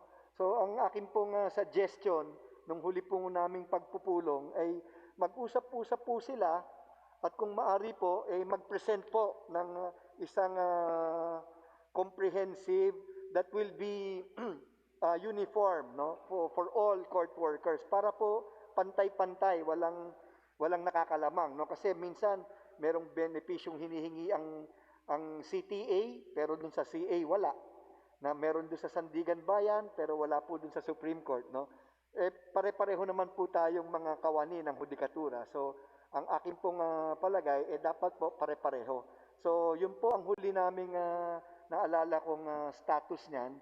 So ang gagawin ko na lang po, Congressman Gaite, no, we will again convene. Naputol lang ho dahil again dito sa pandemic na to, no? But since we're getting back and getting to get used to this tinatawag nating new normal, pwede na po ulit i-convene, no, yung committee na yon at alamin po namin kung ano ba ang naging takbo ng kanilang usapin, at siguro bigyan natin ng mga timelines para po talagang masigurado natin na tumatakbo po ang ating pagpupulong at talaga pong sa lalong madaling panahon mapa-aprobahan natin yan sa ating kataas-taasang hukuman.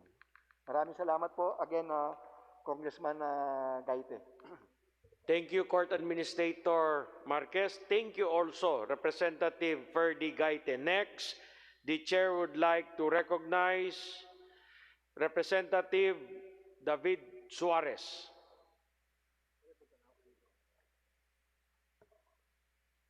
Vice Chair David Suarez. JJ Suarez. Next, the Chair. Mr. Chair. Yes. Am I coming in clear now? Yes, very clear. Please proceed. Yes. Yes. Good afternoon. Good morning, Mr. Chair, and to the members of the Judiciary. I am 2-1 with my fellow congressmen in supporting the budget, and hopefully we can find a way to increase the budget of the Judiciary. I just wanted to address my question to Court Administrator Maidas Marquez. Although parochial, but this is something I need to ask. For the past few years, we've been pushing for a new RTC building for Lucena City.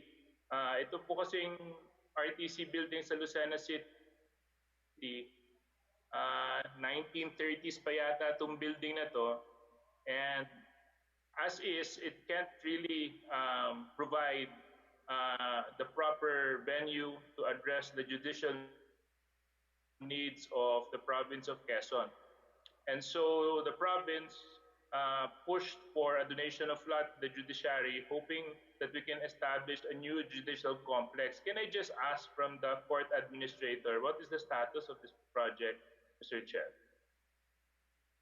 Court Administrator Marquez. Ay, maraming salamat po at magandang umaga po, Congressman Suarez.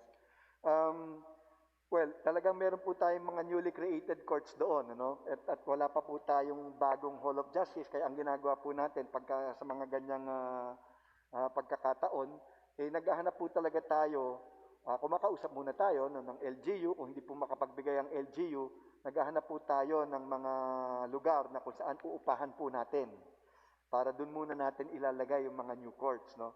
And in fact, in our MR, meron po tayong provision for that. Meron po tayong sa motion for reconsideration natin, talagang meron po doon rentals for newly created courts, no? Doon naman po sa Lucena, may kasama po tayo actually for 2021, ano, na budget for the construction of a new Hall of Justice. So nasa budget po yun, nasa proposal po yun for 2021 at kasama rin po yun doon sa NEP for 2021.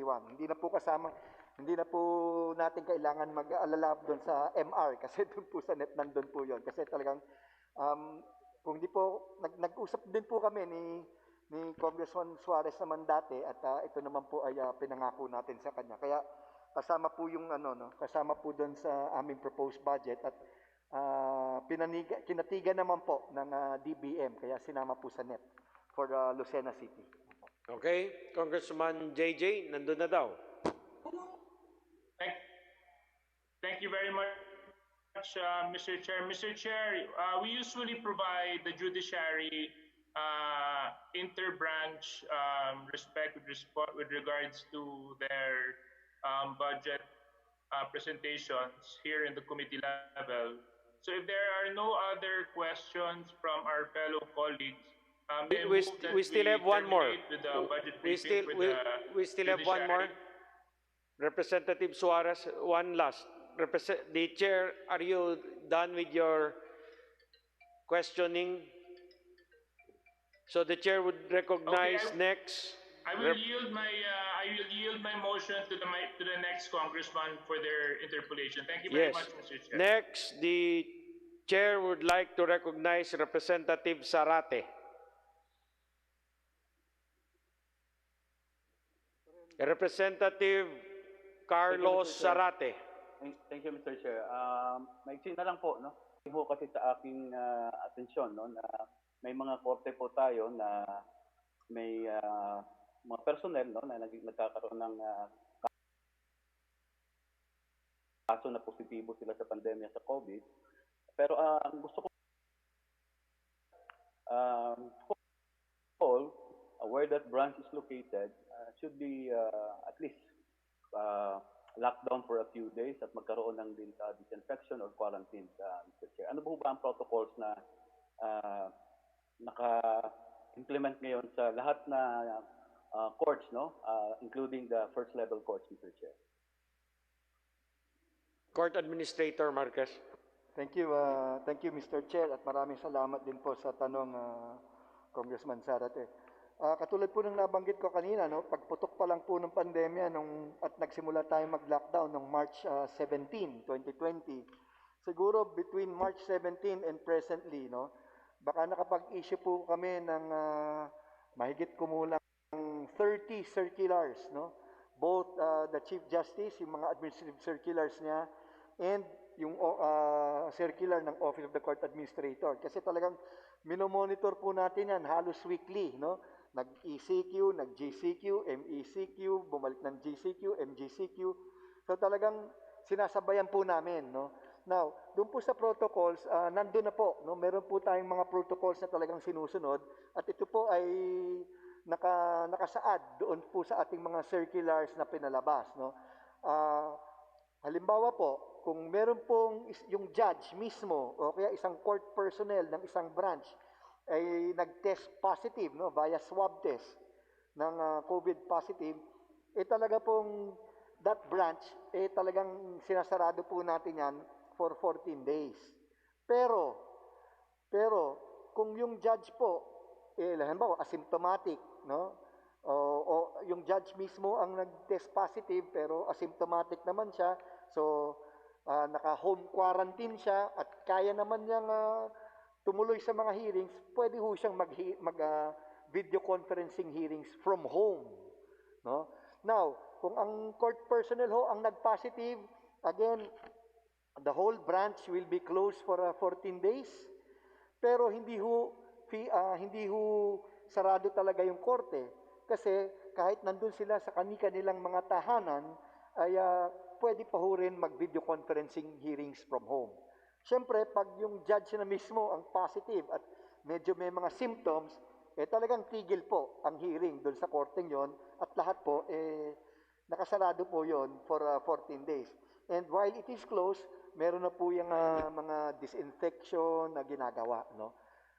Pero kung halimbawa, meron lang pong isang abogado o isang litigant na nag-appear doon sa court, no? In person, in court, pero hindi yung ibang, yun lang ang bukas pa rin ho yung korte, i-disinfect po yun. We ask our judges and court personnel to monitor their health conditions. Yung merong personal contact, yun ang pwedeng mag-home quarantine, no, for 14 days. Pero yung wala naman pong personal contact doon sa litigant o doon sa abogado na nag-appear, then after the disinfection, pwede pa po silang pumasok at tuloy po ang serbisyo ng ating mga korte. No? In exceptional circumstances, no, the judge, kung tingin niyang talagang medyo compromised na yung korte, magpapaalam lang po yun sa Office of the Court Administrator to conduct video conferencing from home. No? Ito po ang kagandahan nitong ating bagong virtual hearings. No? Kasi kung talagang hindi mo pwedeng gawin ng in-court hearings, no? Because the location, the court itself has been compromised, pwede pa hong tumuloy ang trabaho ng ating korte in different locations virtually. No? So ito po ang mga protocols na pinapatupad natin during this pandemic. No? At talaga namang, siyempre, ang talagang tinitingnan namin, well-being and safety also of our judges and court personnel. At the same time, we have to balance this, no, with our responsibility, with the court's responsibility to the court users, no, that the justice system, even in times of emergency, must continue to work. No?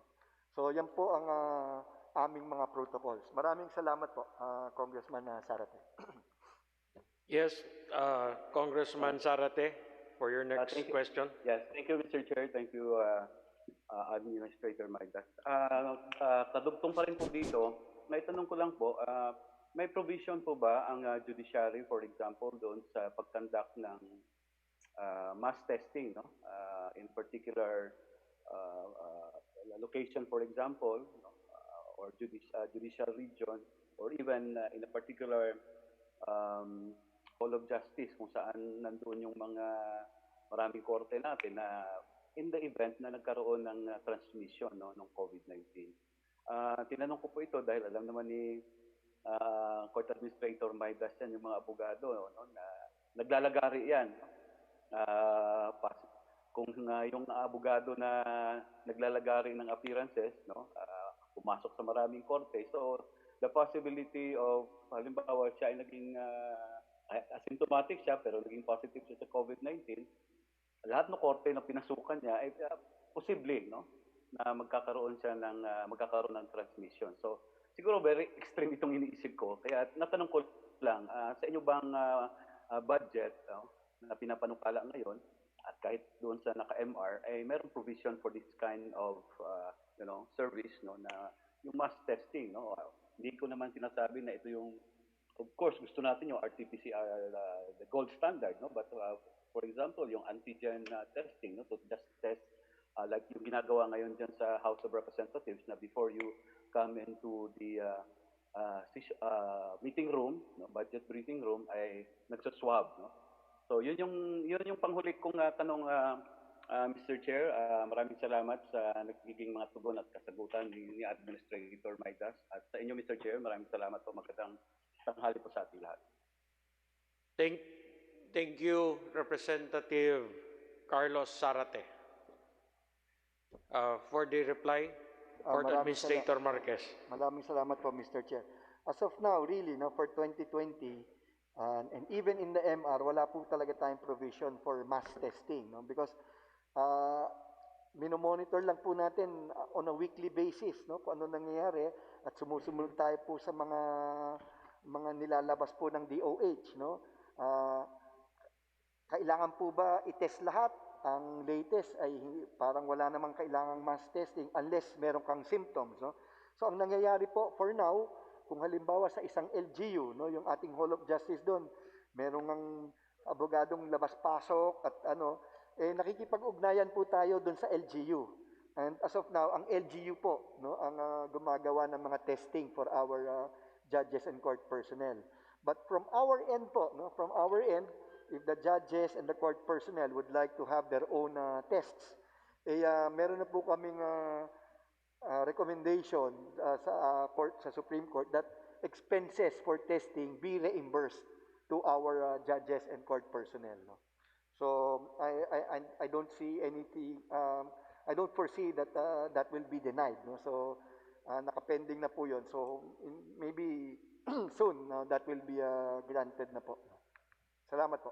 Thank you very much, Court Administrator Marquez, and that would be the last. And don't worry, this representation, together with the chairman of the Committee on Appropriation, will look into the requests of the Judiciary, particularly the 6.58 billion pesos, which is really needed by the Supreme Court and all of its, to respond, especially to the new normal. On a personal note, I'd like to thank the Judiciary for the 4 new RTCs which they have supported, which I have filed for Zamboanga City, and we are just awaiting the Department of Budget and Management to fund the 4 new regional trial courts which this representation authored in the House. And also, the Supreme Court, in another point, the Supreme Court designated 11 expropriation courts for Duterte's Build projects last August 20 through Supreme Court Memo 08/2020, but only 11 special courts. These are all in Luzon. So the chair would like to relay this information to the Judiciary for our request for the inclusion of Visayas and of Mindanao in the list of the Supreme Court's designated special expropriation courts to handle expropriation cases in Mindanao and in Visayas. This is to address the impending volume of expropriation cases.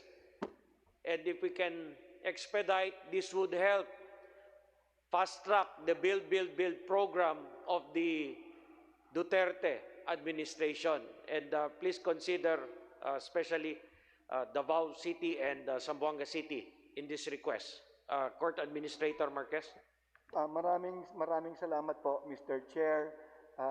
I am very much aware of this resolution of the court.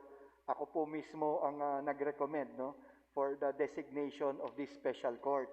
At kausap po namin dito ang DPWH, no. With regard your request po for the specially designated courts in Visayas and Mindanao, ako na po ang magko-commit that we will also recommend. Aalamin ko lang po with DPWH kung saan po mismo itong mga projects na to, no, para we can designate specific courts in that area to address those concerns. Hindi po matagal yon, sandali lang po gawin yon. At ako na po mismo will commit that I will personally look into this, Mr. Chair. Maraming salamat po. Thank you very much, Court Administrator Marquez. The chair would like to acknowledge the presence via Zoom, Congressman Ruel Gonzaga, and also the other members of the House who are monitoring us via video conferencing. Also, thank you very much to Chief Justice Diosdado Peralta for being also present in the Zoom video conference. Deputy Speaker Gonzales. Thank you, Mr. Chairman.